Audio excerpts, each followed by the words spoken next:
A continent's elusive dream, the quest for African unity.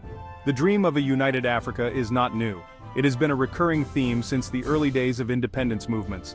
Leaders like Kwame Nkrumah and Julius Nyerere championed Pan-Africanism. This vision sought to overcome colonial borders and forge a unified continent. Despite these efforts, Africa remains fragmented. Numerous attempts at regional integration have yielded limited success. The African Union, while a symbol of aspiration, grapples with the challenges of achieving true unity.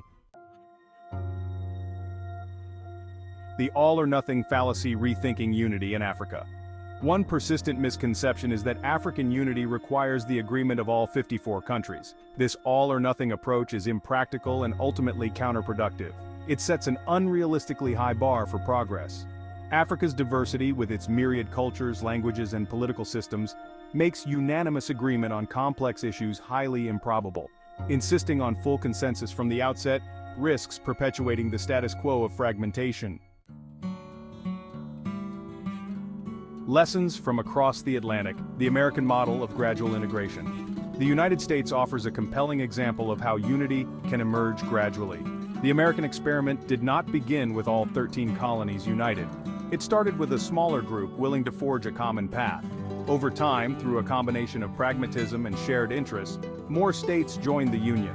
This gradual approach acknowledged the challenges of achieving immediate consensus while laying the groundwork for future integration. The impracticality of unanimity, navigating Africa's diverse political landscape. Africa's political landscape presents significant obstacles to achieving unanimous agreement. The continent is home to a wide range of political systems, from democracies to authoritarian regimes. Economic disparities and competing national interests further complicate the pursuit of unity.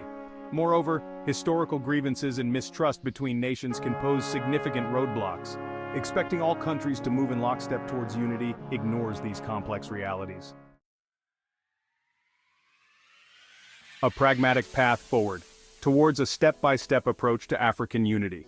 A more practical approach to African unity involves a phased, incremental process. This could begin with a core group of countries with shared interests and a strong commitment to integration. These countries could deepen cooperation in areas like trade, infrastructure, and free movement of people.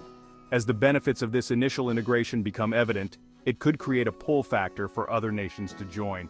This gradual approach allows for flexibility, accommodates diverse national interests, and builds unity on a foundation of tangible successes.